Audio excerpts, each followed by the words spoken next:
That was beautifully done, sir. Thank you very much. Oh my gosh. And it's based on Timothy Zahn's trilogy. Yeah, that's right. Um, Okay. yeah, I, I grew up reading the books, and it's kind of been a dream project for quite some time. Uh, well, a very long time. I never really thought I had the ability to pull it off in the way it deserved until now. So Until now. Wow. The production was just immense. This is episode 1 through 15 in the series that you actually made. yeah, 'cause it's still an ongoing project. So there's still a lot more to do. There's 32 chapters just in the first book. Oh, wow. All right. Yeah, but these are the books where what's it called? Where Leia actually is pregnant with the twins. That's right. Yeah, Yeah. Jason and Jada, if I'm not mistaken. yeah, that's right. Yeah, Okay. Okay. and so far it's only basically the beginning of the story. But my plan is, as over time, you're going to see her develop into to be more obviously pregnant than as to show that time is passing. Yeah, that it'd be physically impossible to actually be pregnant without being imploded. So, Yeah.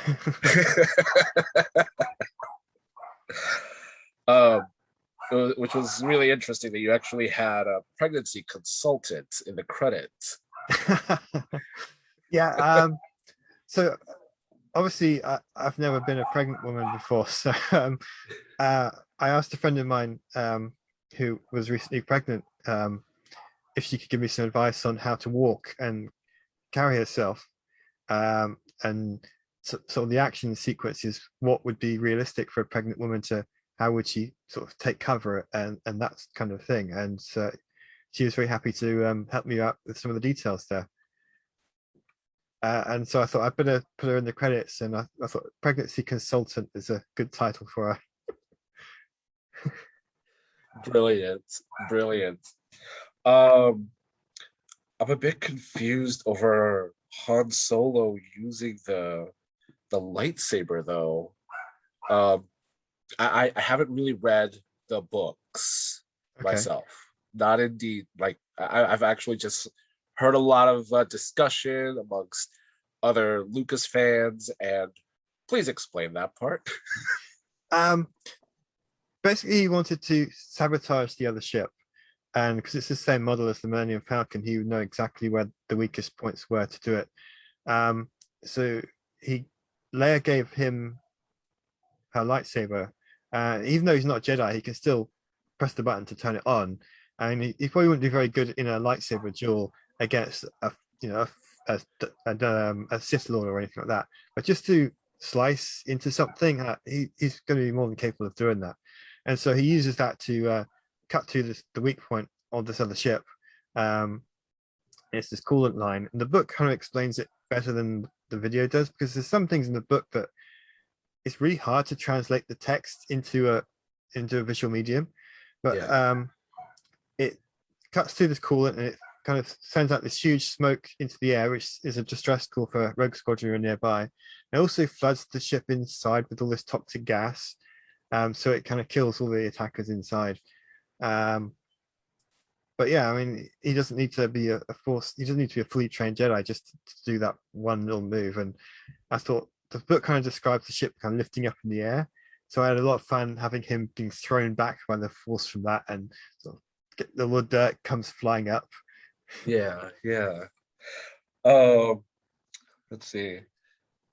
The I guess that means that you don't really need to be a Jedi or a Sith to actually use a lightsaber. Am I correct?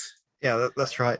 I mean, Okay. it probably helps to be a Jedi or a Sith because you get the force to help you using it for sort of combat. But people wield swords in the real world without using the force, so I guess it's not really too different from that. Yeah, yeah. as people have actually explained it to me, it's just a crystal that's inside the. My apologies. My dogs are like going crazy right now. That's all right. um, it's just a crystal that's in the handle, in which it projects all this due to the mechanics of how a lightsaber is built. Yeah. And Okay. the color of the crystal affects the color of the blade. So you put a blue crystal in, you get a blue blade. If you get a green crystal, you get the green blade, and so on. Okay. I gotta ask, is Darth Revis in the same universe? I'm just a bit confused over the whole extended universe ordeal. Um,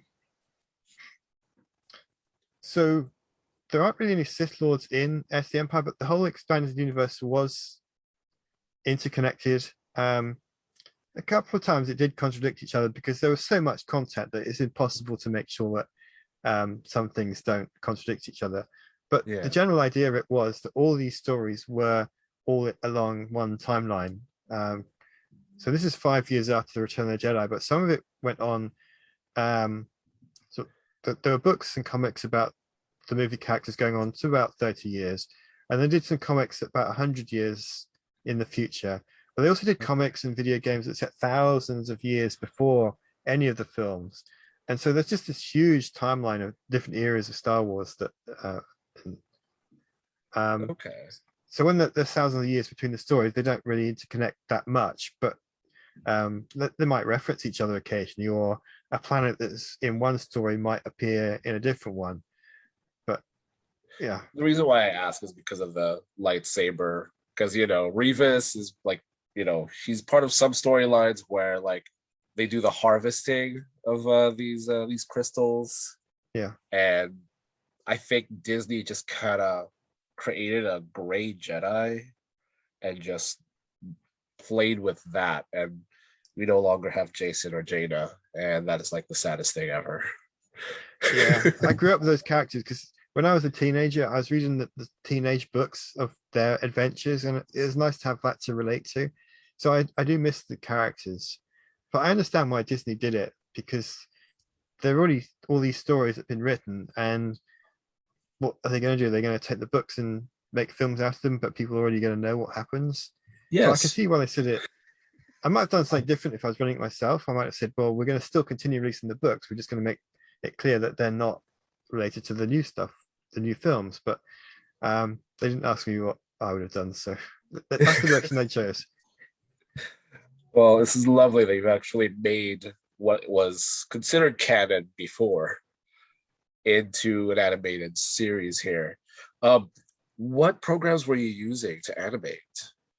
So it's a piece of software called iClone, and it's a 3D animation software which I've been using for a number of years, and it kind of comes in several different packages. There's the character creator, which does exactly what the name sounds like. So you can create your character models. It's a bit like creating a character model for a video game. Like you can play Mass Effect, and you can change the faces of the character. There's little sliders to change different eyebrows and all that kind of stuff, and the shape of the head. But it's a lot more in depth because with something like this, you need more control than a video game needs. So you can even go down to like the angle of the eyelashes, and there's different skin textures. So you can have someone with lots of little holes in their face and pock marks, or scars and different makeup, and change the shape of the teeth, and all that. That's the kind of detail you can go into, and it takes a while to do that. And you can also generate a character model from a photo, which is how I got the Han, Luke, and Leia to look like themselves. That was an important thing to me to have, is can I actually make them look the way people expect them to look? Because it's no good if I can't. But I'm lucky iClone had that. And you can bring in 3D models. Either some I created myself or others I found online for the different spaceships. And it's just a very simple method of moving them around. You can drag in your animations. I do a lot of motion capture, not for the very first part of the story, but for everything else. I don't do the stunt work motion capture because I don't want to risk my motion capture setup for that. But any of the time you see the characters who are walking around or talking, it's actually me in my living room acting out the scenes, which is a lot of fun. I get to pretend to be in Star Wars, even though I've just got the furniture around me.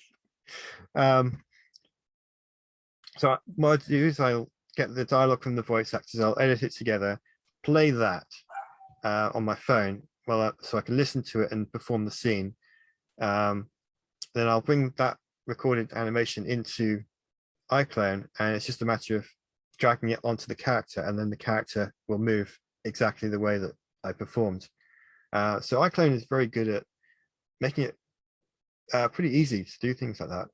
And then you can do all the facial animation in iClone as well. So they recently had a new update to do proper lip sync, so it recognizes what the words are.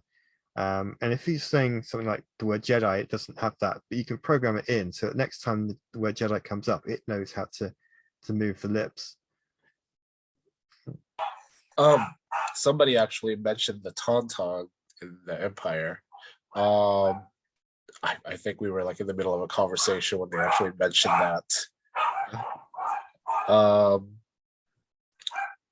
According to Cobalt K9 keeps replying saying, "Keep up the amazing work." Thank you, Cobalt. He's mentioned this is the best Star Wars fan project since the prequel trilogy. Well, I do appreciate that. That's very kind of you. Okay. And the thing I'm intrigued by is the voice actors that you got. They were so close to the actors themselves. Like, did you render their voice also, or? No. So I did, when I set out to do the project, I did chapter 1 of the book, which is just the opening battle sequence and Thrawn. So I asked a friend of mine to do Thrawn because I knew he'd be really good at doing the voice, and then I did the other 3 characters because I was just doing this little test project. I didn't expect it to turn out to be this big series. And I released it online, and I got lots of people come and say, "Can you make more? Because this is really good." And I thought, well, okay, so I need to figure out, can I make the characters look like them, which I've already covered.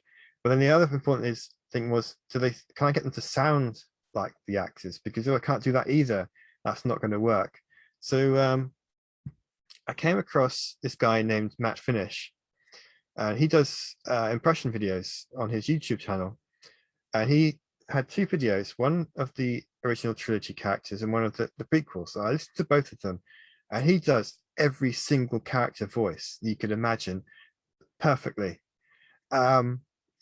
So I sent a message and said I was going to do this project. Would he like to be involved with it? And he sent me a reply back saying it sounded like great fun to send him the script. So I sent it to him. So when you're watching Heir to the Empire, he voices Han, he voices Luke, he voices Obi-Wan, 3PO, Wedge Antilles, Admiral Akbar, Lando Calrissian. And in his impression videos, he does Darth Vader and the Emperor and all these other characters that haven't appeared in Heir to the Empire, but he just does them so well. And I was really lucky to find this guy, and I don't think I could have actually made the series if I hadn't found him and if he hadn't agreed to do it. Okay, that's fantastic. Yeah, that's gold. Yeah, I can't say just enough how lucky I am to have found him. And then there's I took a similar idea for Leia. I found someone to do her voice. She did it in the first chapter, in the second chapter, but I think she was a little bit overwhelmed by the scale of the project. I said, oh, well, there's actually 32 chapters in the book.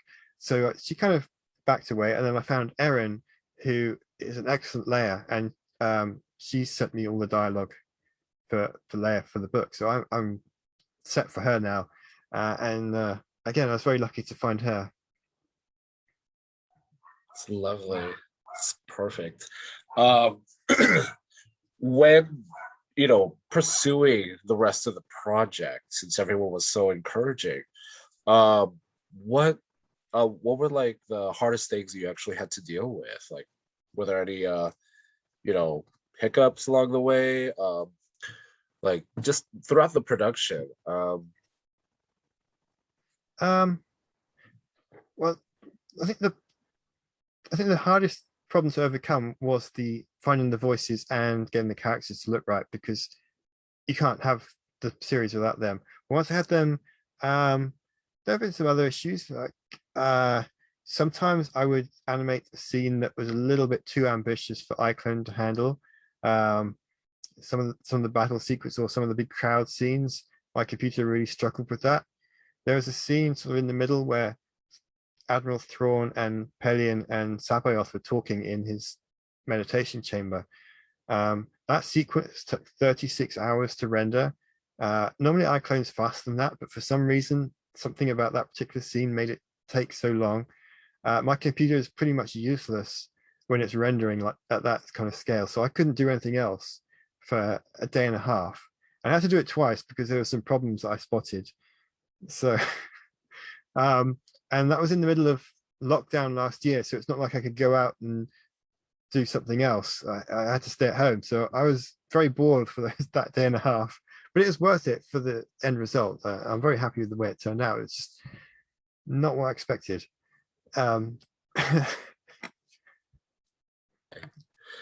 Okay. Well, let me ask, was this when it came down to just, I guess, lip syncing, did you like mocap that, or was it just you being meticulous and taking care of that? uh, it's me being very meticulous. There is a plugin for lip sync, and you can. It works very similar to the way that they used in Lord of the Rings and I don't know, a lot of video games use this similar technology now, where you have a camera in front of your face and you can perform the scene, and it will generate the motion for your lips. But I wasn't really happy with the way it did that, because it kind of, maybe it's just the camera and the equipment and the lighting I had available to me, but it felt like I had to do a lot of cleanup work on it. So it was actually easier for me to do it manually.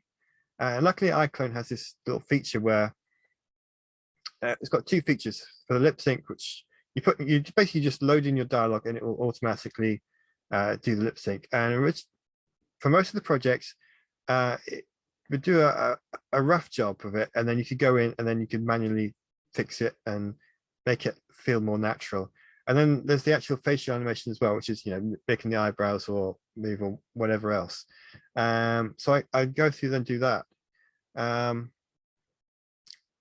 But they do this. They've got this feature where you get a little box that comes up and it's got different moods you can do. So you got all the happy facial animations, and you got all the sad ones, all the angry ones, and so on. So you just pick the one you want, then you move along the timeline, and then you can pick the next one. So you might have one angry one where it's like this, and then another one where he's even more like this. And it'll adjust between them. And then once you've got that rough outline of the scene, you can then go back, and then you got more fine control over the face, because you get a model of a picture of the face and all these different spots on it, which you can drag around. So you can refine the performance to be exactly what you want it to be.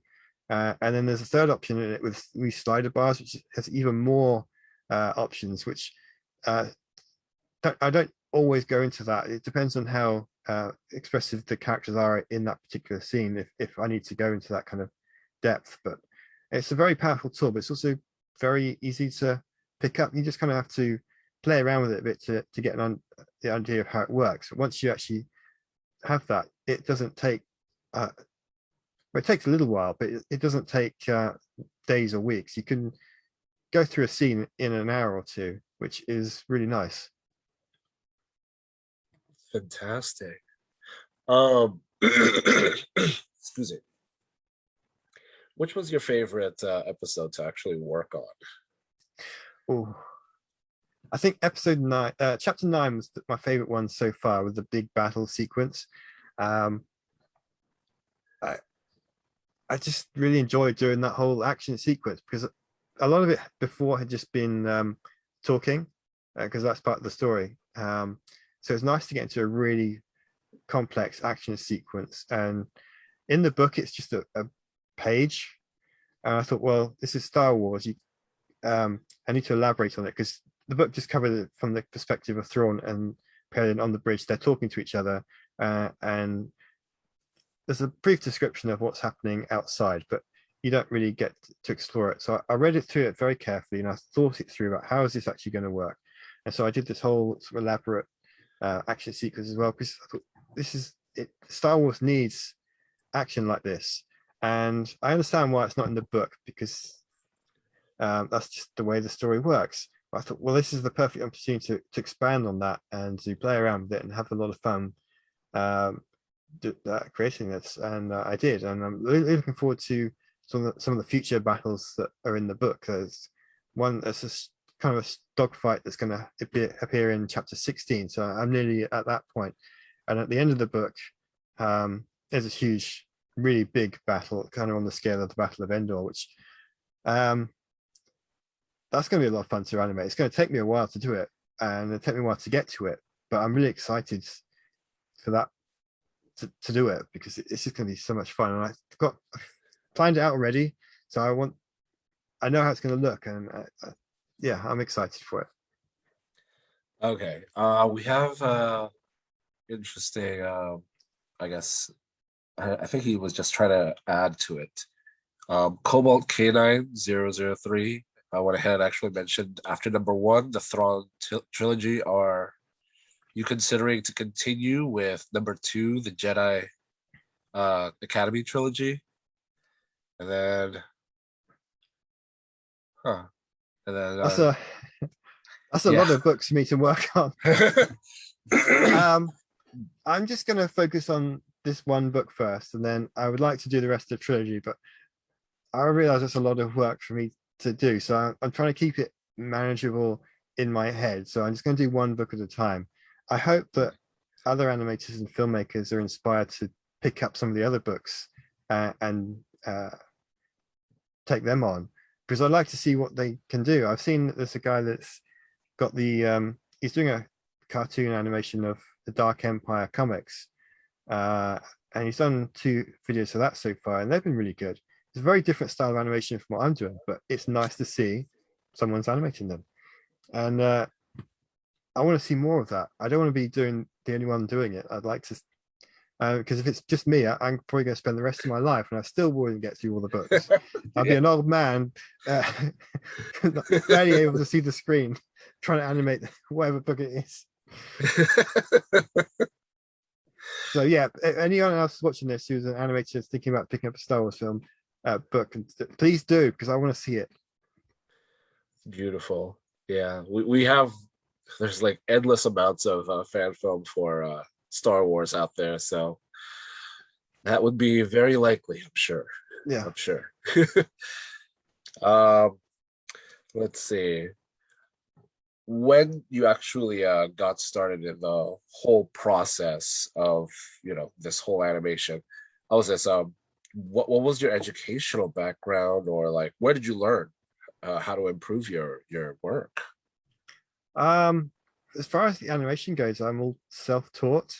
I was really interested in designing video games and programming them. So I started.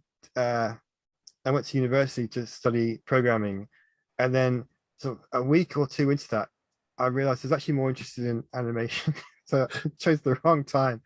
But I was actually working on sort of machinima project, which is using video games to make movies. This is going back quite a while now, but I found the programming helped me mod the games, so I could bring in my own content to the games, and that still applies now with iClone, because you can bring in your own content, but you have to have that understanding of how programming works to fully get the most out of the software, so you can do all the extra stuff. And it also helps with things like the character. I don't really design my own models. I do if I can't find it anywhere else, but 3D modeling is not really my specialty. So there's lots of Star Wars models that people have created and they've put online for people to use, and it can be a little bit tricky to bring those into the software. So you need that extra sort of programming knowledge there. But as far as the animation goes, I just learned it myself, and I've used several different software packages over the years, and so iClone is the one that I really like at the moment. Oh, okay. Okay. Sounds good. Um, let's see. Um, I guess I gotta ask. I know that you're a Star Wars fan, but why a fan film? I mean, like, you could have, like, a lot of people have their reasons to actually get into the whole, I guess, community of, Right. but I'd like to hear your story. Um, so I started off, like I said, I went to university and I got interested in animation. I was watching other Star Wars fan films, and it was troops, and there was lots of videos at the time where there's people in a forest having lightsaber duels. These are the very first Star Wars fan films, and there was a lot of lightsaber duels. And I thought, I want to make a fan film, um, but because it looked like fun. The problem I had was I didn't have a camera because at the time, even home video cameras were very expensive. I didn't know anyone to be in front of a camera if I had one, which is also a big problem. Um, and I had no idea about making costumes or the effects or anything like that. So I turned to animation because I thought, okay, I don't know anyone in person that would be in front of the camera, but I know lots of people online who would be interested in doing voices.